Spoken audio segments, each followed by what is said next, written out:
The chandelier light poured down like judgment, sharp and merciless, cutting through the glass-walled showroom where silence should have been luxury.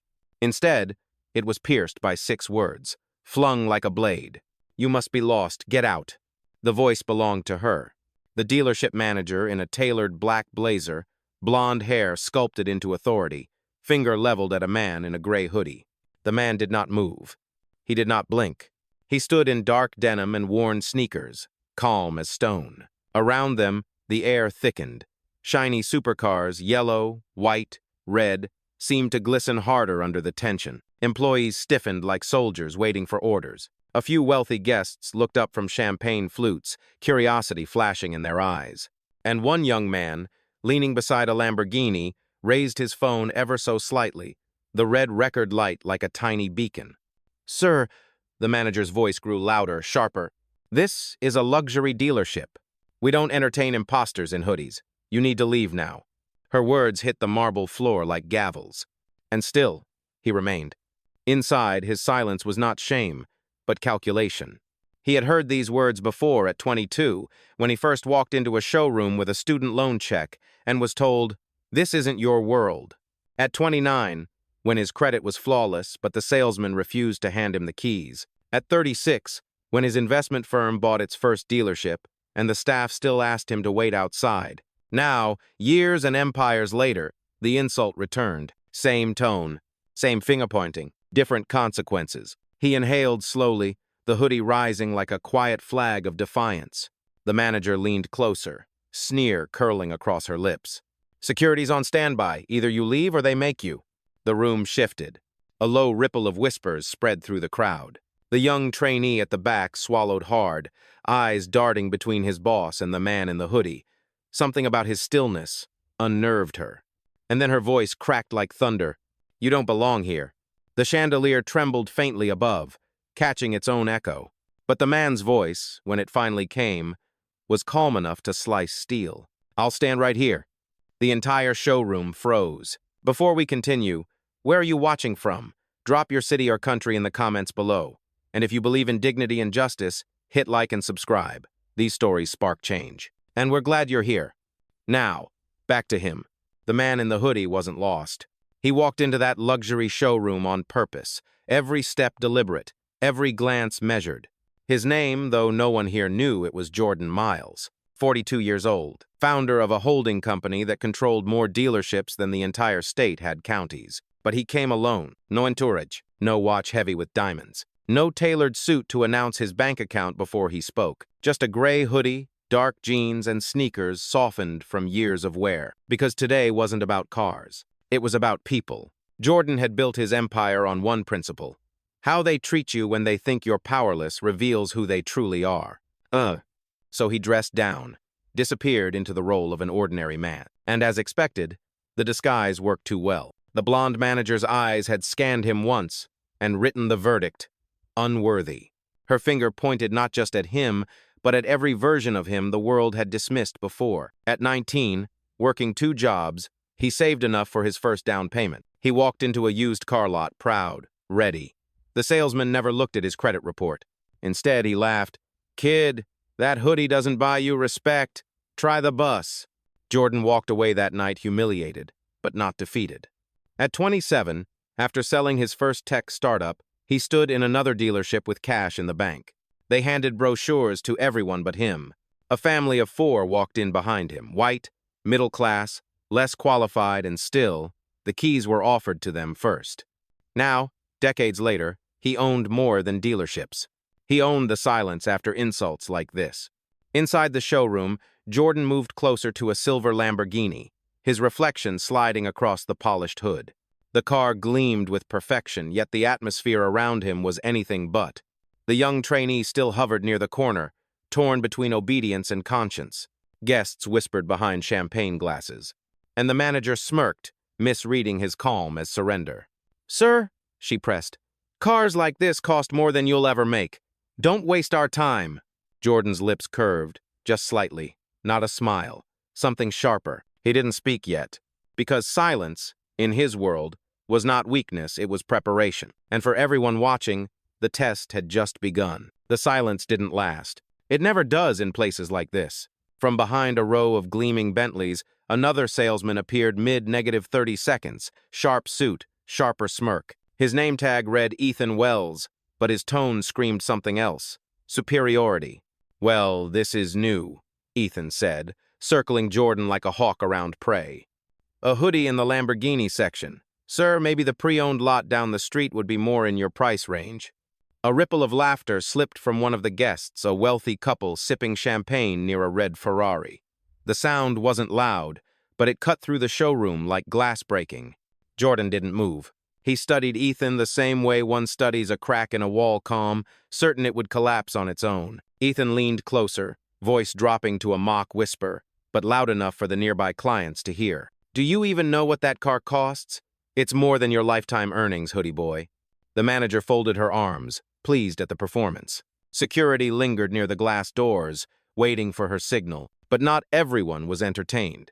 Near the corner, the young trainee, her badge barely clipped to her blazer, fidgeted. She had seen the reservation list that morning, the name J. Miles printed in bold for a private showing. She hadn't connected it yet, but something about the calm man in the hoodie unsettled her. Meanwhile, the boy with the phone kept recording. The red light burned steady, catching every insult, every sneer. His voice trembled as he whispered into the mic. "They're really trying to throw him out, just for wearing a hoodie." The showroom air thickened. Clients shifted uneasily, pretending to browse but stealing glances. One older man adjusted his cufflinks, muttering under his breath, "Not a good look." Ethan wasn't done.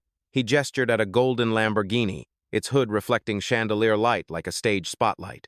"This one costs more than a condo. Go ahead, take a picture if you want. But don't touch it. Fingerprints are expensive." A quiet gasp escaped a guest standing nearby. Jordan's gaze flicked once toward the car, then back to Ethan. No words, only the kind of stillness that made others nervous. The manager clapped her hands once, sharp and dismissive. "Enough, he's not a client. Escort him out." But before security moved, Jordan finally raised his voice. Not loud, not angry. Measured, precise. "Run my name." The room froze. The command was simple, but the weight behind it was undeniable. The trainee's eyes widened. She knew she'd seen that name. And for the first time, the confidence in Ethan's smirk faltered. The command hung in the air, "Run my name," but no one moved. The manager's jaw tightened. Ethan shifted uncomfortably, his smirk now a thin mask. Security lingered near the doors, uncertain whether to act or wait.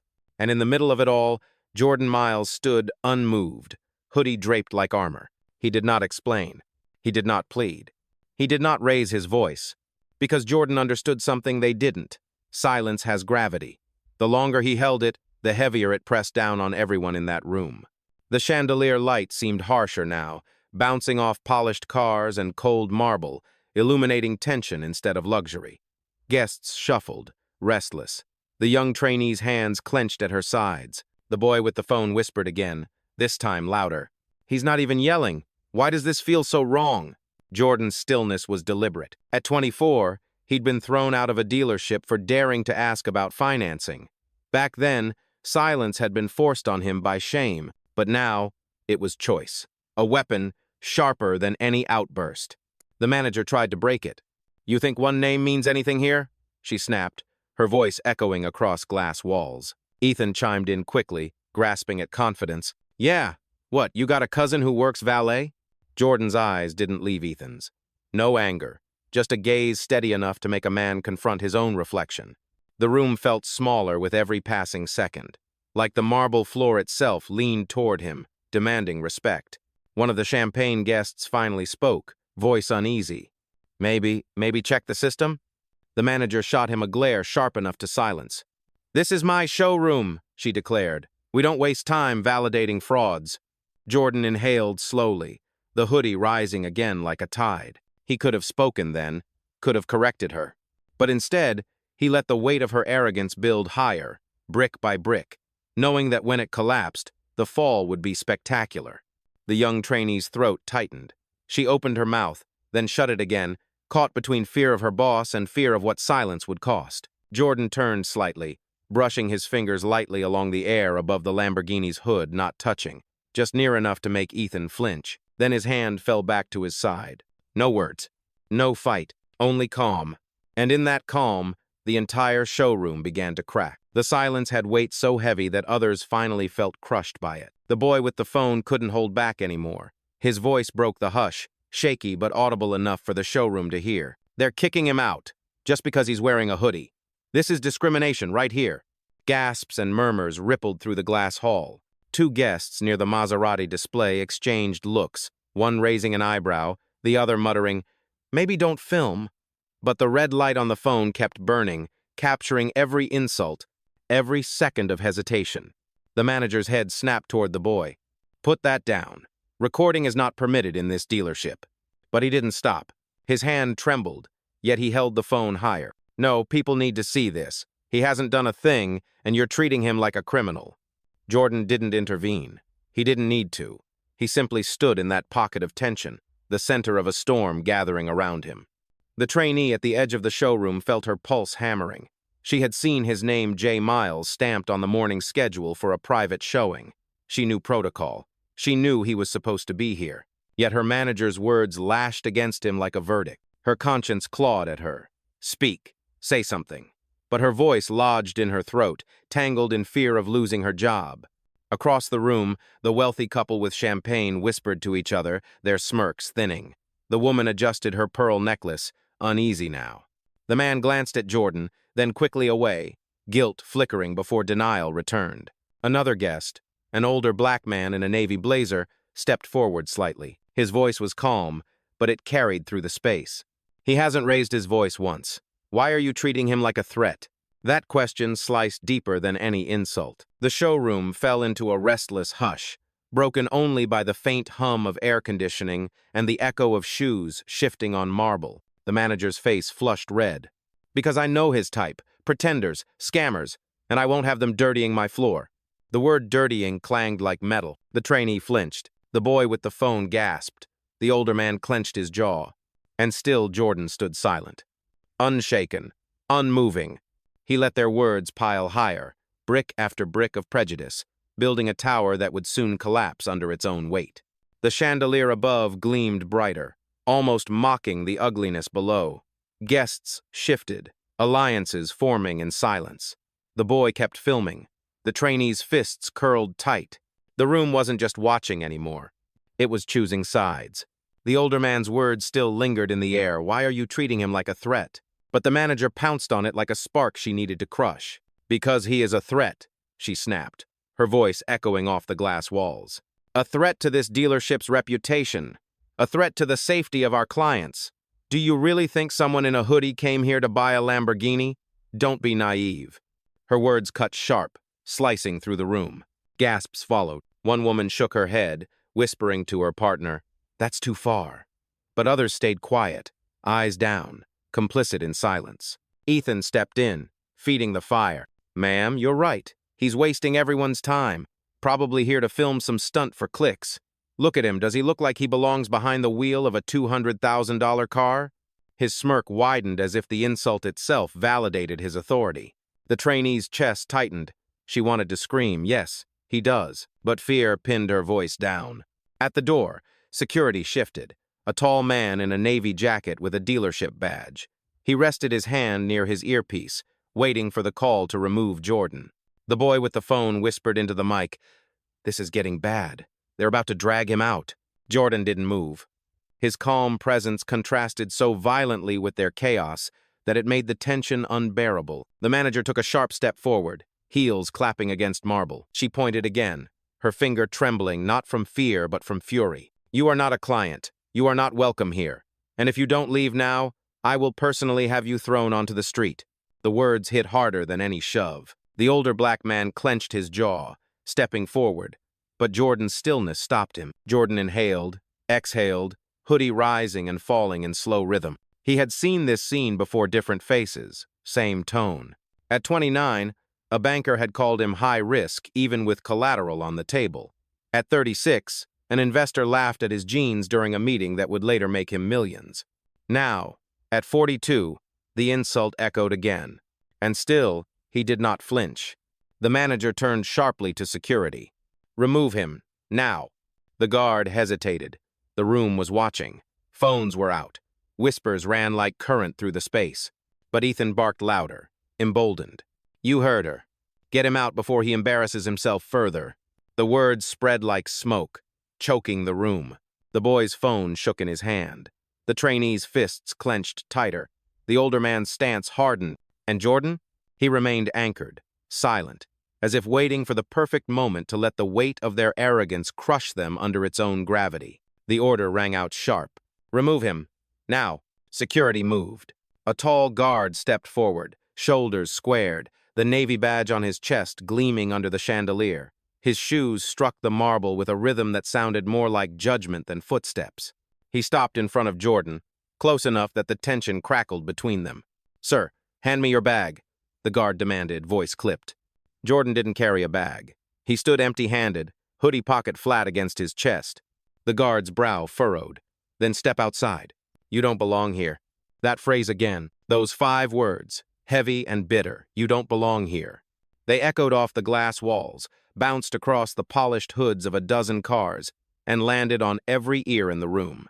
The boy with the phone gasped, whispering into his mic, "He really said that, on camera." Ethan wasn't finished. He leaned over the hood of the Lamborghini, smirk stretching wider. "You hear that, hoodie boy?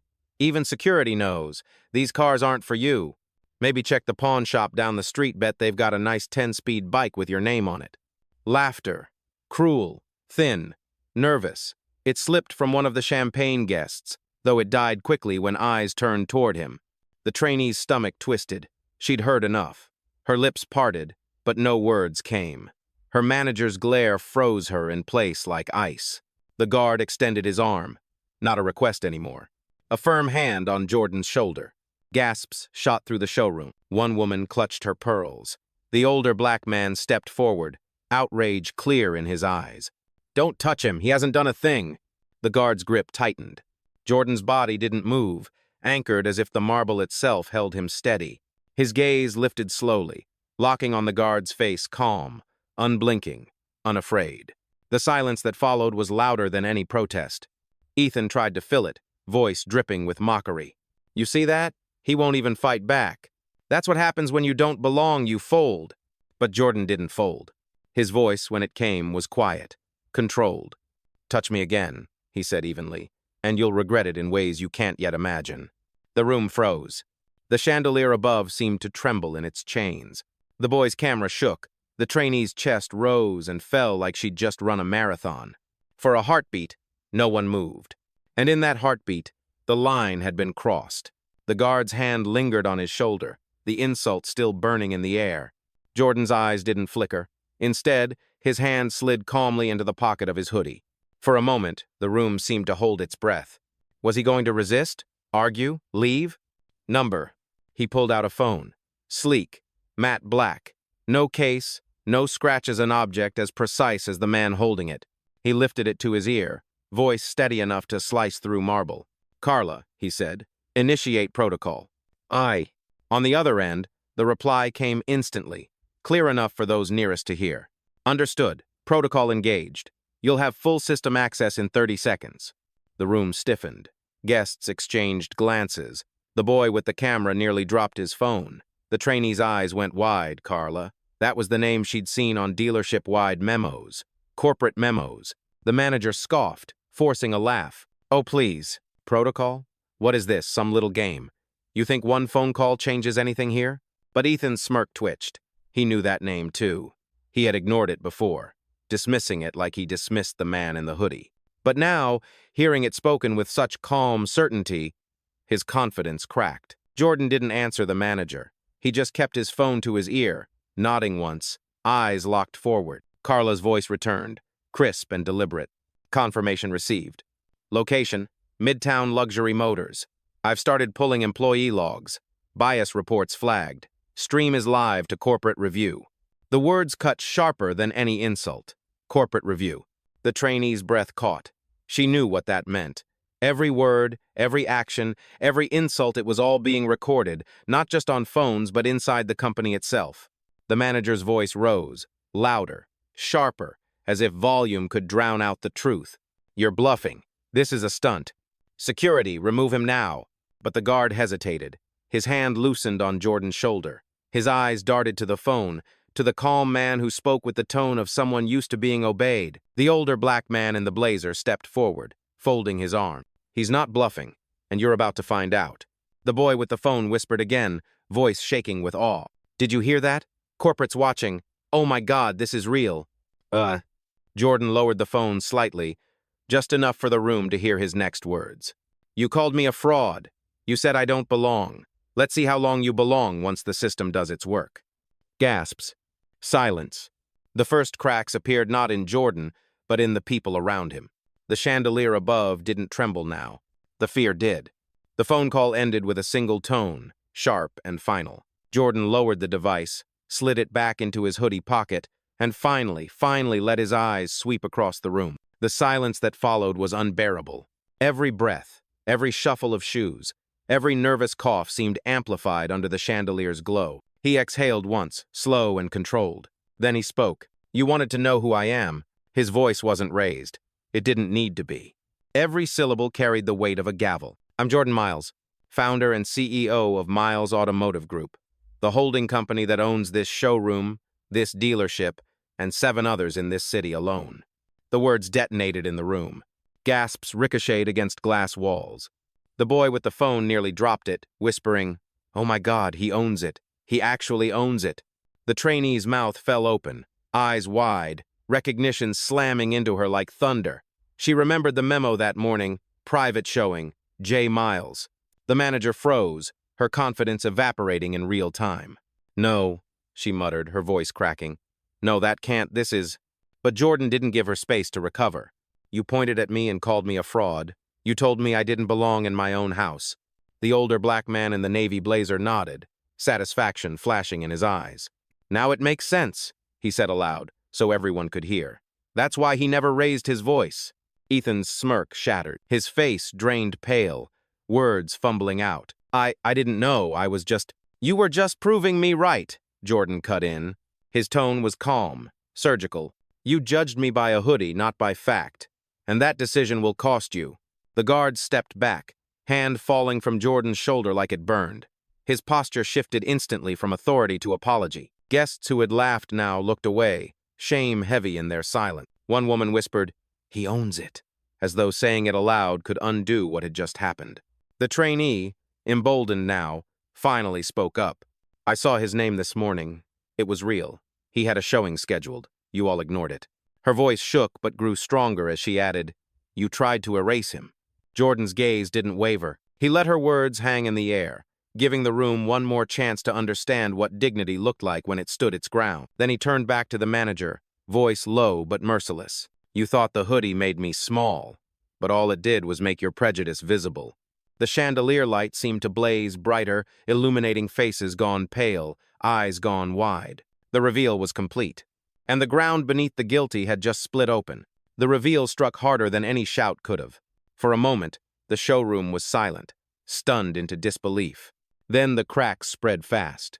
The manager staggered back half a step, her heel clicking against marble like a misstep in a dance she no longer controlled. I didn't know, she stammered, voice trembling now. If I had known... Jordan cut her off, calm and merciless. That's the point. You shouldn't need to know. Respect shouldn't be reserved for those who sign your paycheck. Her lips parted, but no defense came, only the weight of truth pressing her down. Ethan's smirk had vanished completely. His face was pale, sweat tracing down his temple. I was joking, he muttered, his voice weak. I didn't mean... The older black man in the blazer barked a laugh, sharp as a blade. Funny how the jokes stop when the truth walks in. Guests shifted uneasily. Some looked away, unwilling to confront their complicity. Others nodded, murmuring in agreement. One woman raised her phone higher, her voice steady. This is going online. People need to see this. The boy who had been filming the whole time whispered into his mic, trembling with adrenaline. Y'all, I can't believe this. The man they tried to kick out owns the whole place. This is history right here. The guard stepped back fully now, hands raised slightly, palms out. His tone flipped from authority to apology. Sir, I didn't mean any disrespect. I was just following orders. Jordan's eyes didn't even move to him. Orders. The same excuse used 1,000 times to justify 1,000 wrongs. The trainee finally broke the last of her silence. She stepped forward, voice clear. cutting through the chaos. I saw his name in the system this morning. Private showing, J. Miles. It was there. They ignored it. They tried to erase it. Her words landed like another gavel. Gasps, whispers, a ripple of outrage. The manager's face collapsed into panic. That's not true. She's lying to save herself. But no one believed her anymore. Too many witnesses. Too much proof. And above it all, Jordan's composure remained unshaken, unbreakable. The chandelier's light poured down like a spotlight on a stage, exposing every crack, every cowardice, every cruelty that had just played out. For the guilty, it was collapse. For the innocent, vindication. And for Jordan Miles, it was only the beginning of his justice. Jordan stood in the center of the marble floor, calm as ever. Around him, panic rippled like cracks in glass. The guilty scrambled for excuses, but he was done listening. He reached once more into his hoodie pocket, pulling out the same matte black phone. One tap, one call. Carla's voice returned instantly, crisp, controlled, like the strike of a judge's hammer. "Mr. Miles?" "Terminate," Jordan said. His tone was flat, final. Effective immediately removed the manager, Ethan Wells, and the security staff on duty from the system. Lock their access. Flag the incident for legal. Gasps erupted. The words landed heavier than any slap could. "Confirmed," Carla replied. And within seconds, the fallout began. The manager's tablet, still clutched in her hand, flashed red. Her login vanished before her eyes. She tapped the screen desperately, but nothing responded. What? No, this isn't possible. Ethan reached for his phone, his face drained as the screen locked, then blinked out with the message, "Access revoked." His jaw slackened, the smirk long gone, replaced by dread. The guard's radio buzzed once, then went dead. He pressed buttons, tapped his earpiece, but the silence was absolute. He looked at Jordan, words faltering. "Sir, I didn't—" "You followed orders," Jordan said, his gaze cutting through him. "And now you'll answer for them." The guests erupted into murmurs. One man near the Maserati clapped softly, almost involuntarily. Another followed. Then another. The sound swelled, clapping, murmuring, gasps of approval. The boy with the camera whispered breathlessly into his mic. "Oh my God, they're gone. He just fired them in front of everyone. Their access just poof, gone. This is insane." The trainee stepped forward, her voice steady now. "He warned you. He gave you every chance. And you mocked him. This is what happens when you mistake silence for weakness." Her words sparked nods from the crowd. Even the guests who had laughed earlier now avoided Jordan's gaze, ashamed of their own complicity. The manager's voice cracked, desperate. "You can't do this. This is my career." "No," Jordan corrected, his voice like steel. "This was your career. You ended it the moment you decided a hoodie meant less than humanity." Her knees buckled. She clutched the useless tablet as though it could shield her, but the weight of truth pressed harder than gravity. Ethan slumped against the hood of a Ferrari, face pale, sweat dripping. The guard lowered his head, silent, defeated. Jordan slid his phone back into his hoodie pocket. The punishment was complete. No theatrics. No shouting. Just justice, swift, final, irreversible. And for everyone watching, one truth became undeniable. Power didn't need volume. It only needed presence. The showroom was unrecognizable now. Where there had been arrogance, there was silence. Where there had been laughter, there was shame. Jordan stood at the center, surrounded not by hostility, but by awe. The manager, Ethan, the guard stripped of their authority, their voices, their access. The crowd awake, unsettled, realizing they had just witnessed more than a scene. They had witnessed a reckoning. Jordan turned slowly, his gaze sweeping across polished hoods, marble floors, and every set of eyes that dared meet his. He did not need to raise his voice. The room leaned in, pulled by gravity that wasn't sound, but presence. "You thought a hoodie meant weakness," he said, calm but cutting. "You mistook silence for surrender, and you believed your prejudice was policy." He let the words hang. The chandelier above glittered, casting fractured light on faces gone pale. "But here's the truth." His tone deepened, deliberate, undeniable. "I don't need to shout. I don't need to prove myself. Because power doesn't ask for permission. It simply exists." The boy with the camera whispered, awestruck, "This is going viral. Millions are going to see this."